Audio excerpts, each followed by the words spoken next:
Or offensive line situation might have sparked NFL history, with the Browns being forced to make a decision that has never been made in the NFL before its full existence, bro. That is a team having to replace all 5 offensive linemen along the offensive line front. That's replacing everybody, all your starters for the following season. Now, there's a report that is coming out. Sabotage goes deeper than anyone thought, and Shedeur is facing intentional betrayal from his own squad. But now, the truth is coming to light, and they're finally getting the boot for their actions. The fans are furious. The situation within the organization is a complete mess, and these players are finally facing the consequences of their actions. Should he have gotten stronger backing from the start, or has the organization totally left him hanging? Share your opinions in the comments below. The situation turned into an unimaginable disaster for Shedeur. The depth of this conspiracy was absolutely astonishing. Cleveland encountered a unique scenario in recent NFL history, completely revamping their offensive line all at once. All the starters were shown the door. Every single position has been cleared out. The entire system was set up to work against him. Stefanski's frustration mounted as his efforts to sabotage Shedeur continued to fall flat. Focusing on Dillon Gabriel first, taking Shedeur out during key moments when he needed to be at the forefront. So he resorted to sneaky strategies. He meticulously chose these fake protectors and specific receivers like Jerry Jeudy with a clear objective in mind: take down Shedeur's performance from the inside. Their failures were not just random blunders. They were adhering to explicit instructions. Every collapsed pocket, every missed assignment, every chaotic snap was intentionally crafted to portray Shedeur as inept. The plan was so close to working out, it was almost unbelievable. Almost. The footage lays it all bare, and honestly, it's tough to watch. You see Shedeur trying to pull off the impossible, battling to lift the whole team as his protection falls apart. Not due to his own faults, but because the players meant to shield him were actually undermining him. The audacity is truly mind-blowing. Stefanski's game plan was clear as day. When Shedeur faced challenges on the field, he pointed fingers, saying, "I told you he wasn't ready. I told him he just couldn't take it." That turned into his whole strategy. Amidst all the created turmoil, Shedeur kept on producing results. He made the perfect adjustment. He made precise throws even while taking hits, consistently showing that Stefanski's claims were total nonsense. This was more than just sabotage. It was overtly racist, intentionally aimed, and brutal. The NFL has seldom seen anything quite this bold. Todd Monken saw the reality and jumped into action right away.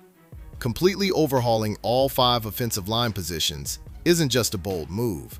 It's something we've never seen before, and it sends a powerful, clear message. No one messes with Shedeur. He took out the players who were intentionally sabotaging him, revamped the protection, and equipped Shedeur with everything he needed to succeed. This showcases genuine leadership in motion. Sanders fires for the end zone, open! Leaping up and grabber to 10. Sanders looking deep. He's got Bond out there. Drops. 8. Bears bring pressure. Sanders throwing, looking for Bond. Over the middle. Drops it in. This speed. Time in the red zone. Off the boot.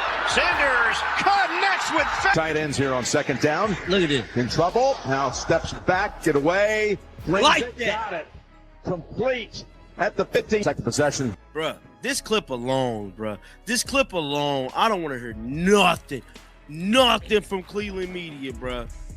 This clip alone is going to kill all the debate, bruh. I don't know why. Honestly, the fans, analysts, and everyone tuning in got that it was essential. Cleveland was taking a bold risk, and Monken showed no signs of backing down. He picked skill, embraced honesty, and went with Shedeur.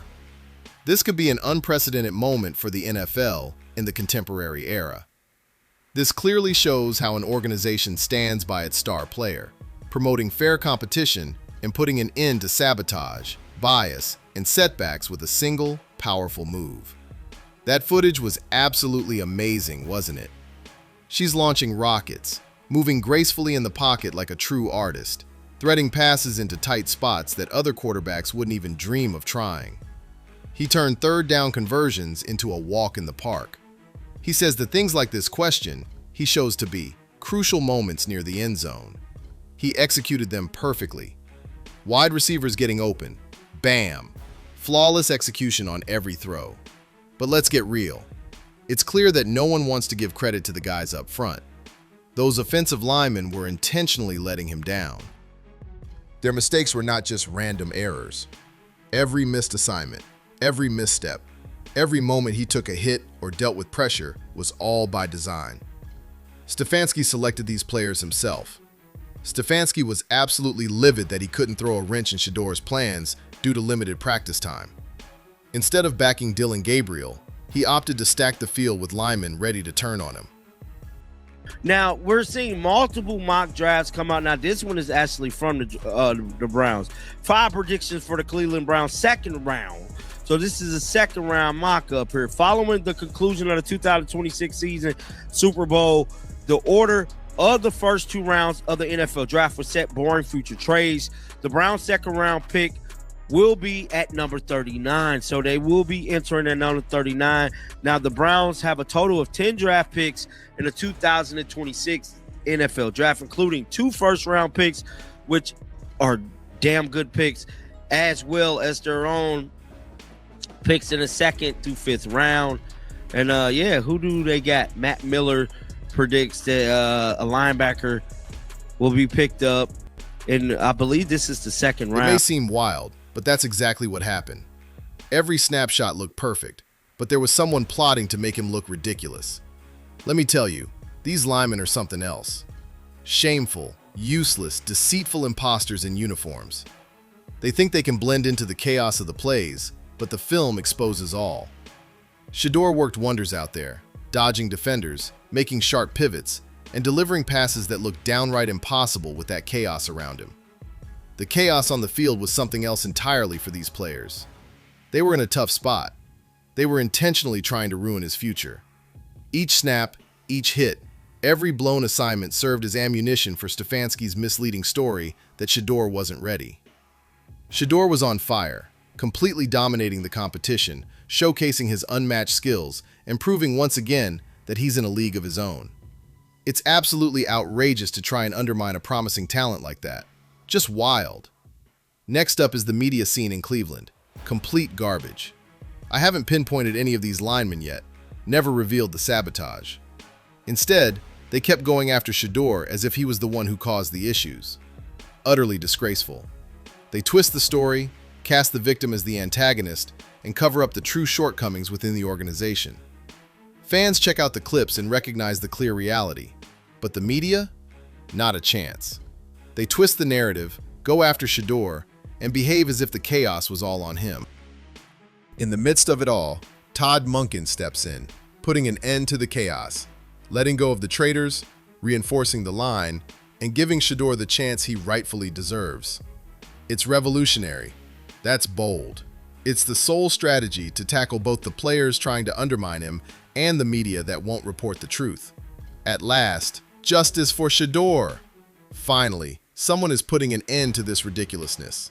Forget about all those so-called experts and analysts who think they have a grasp on what's about to unfold. Cleveland boasts 10 selections, including 2 first-round picks, along with a slew of impressive statistics. All right, let's cut to the chase. In Cleveland, everything revolves around Shedeur. Their choice will definitely be made with his best interests in mind, no doubt about it. Feel free to dive into discussions about defensive players, uncover hidden gems, or explore any of Matt Miller's forecasts without limits. Management needs to build around the player who's carrying this franchise on their own. Every draft pick needs to protect him, give him targets, and make sure no one can undermine him again. If they miss the mark, they're wasting a golden chance. It's honestly that simple. Shedeur is in charge of the game, the strategy, and now the draft. Anyone trying to push their own agenda is bound to fail spectacularly, as all eyes are on them, and the organization must either adapt or face collapse. The energy is palpable, as this goes beyond just filling roles. It's all about fixing what Stefanski and past failures have wrecked. Every pick, every second-round selection needs to make a bold statement. We're all in for Shedeur. Don't let another lineman come in who will turn against him. A player who won't work with him and make his job easier during games is not a viable choice. Today's NFL is a whole new game, and everything has changed. Shedeur decides who shines, who excels, and who sits on the sidelines. Cleveland media can mock the draft predictions all they want, but the reality is clear-cut. The choice they make has to align with Shedeur's interests, or else it's just a wasted selection. The Browns are finally in a position to build a roster that supports a superstar rather than trying to hold him back. This draft is set to showcase it in a bold and unmistakable way.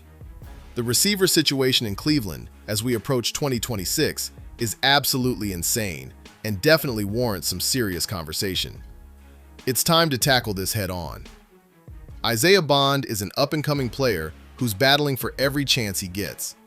And then there's Jerry Jeudy, the guy handpicked by Stefanski, the last piece from that sabotage saga. This is more than simply comparing skills. There's a fundamental issue with the culture. Jeudy has played a role in the downfall.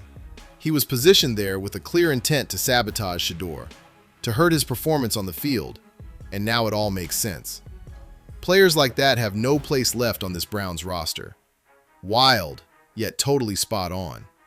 Shedeur has shown he can take charge of this offense, making amazing plays even when the heat is on, and now it's time for management to build the team around him.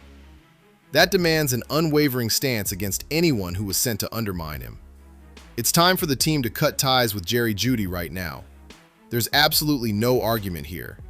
He embodies Stefanski's impact, a remnant of a regime that consistently tried to hinder Shedeur. Every missed route, every lackluster catch, every moment the connection fell short. Everything unfolded according to a plan, with all actions leading back to him carrying out orders from a coach intent on taking Shedeur out of the picture. With Stefanski out of the picture, there's really no reason to hold on to Jeudy any longer. He needs to be sent straight back to Atlanta to reunite with his old boss, giving the Browns a chance to concentrate on players who truly desire victory and are ready to back their quarterback. This change absolutely needs to happen, or we're looking at a disaster. This is not about being loyal to a team. It's all about the team's survival, ensuring Shedeur gets the tools he's earned, not keeping a traitor around to stir up trouble. The future of this franchise depends on it. Isaiah Bond showcases real talent and should have every chance to grow without anyone like Jeudy undermining him or hindering his progress. The receiver group in Cleveland needs to be sharp, focused, and fully committed to the quarterback who's leading the charge. Tight ends, backups, anyone ready to step up and make an impact, they stick around. But Jeudy is out. Case closed, folks. This marks the dawn of a new chapter, the Shedeur era. And anyone who tried to hold him back before, any sabotage, must be out of the picture now. The team can now focus on real advancement, authentic strategies, and building a winning culture. At last, no more distractions. At last, complete calm. Shedeur takes the reins. Cleveland's roster is set to prove that once and for all. Anyway, Shedeur is not just in the game, it's making waves. He's completely taking over. The Browns are finally putting an end to the sabotage and the remnants of Stefanski's chaos. Stay tuned for every exciting moment of the Shedeur revolution. Hit that subscribe button and smash that like if you're ready to see something amazing.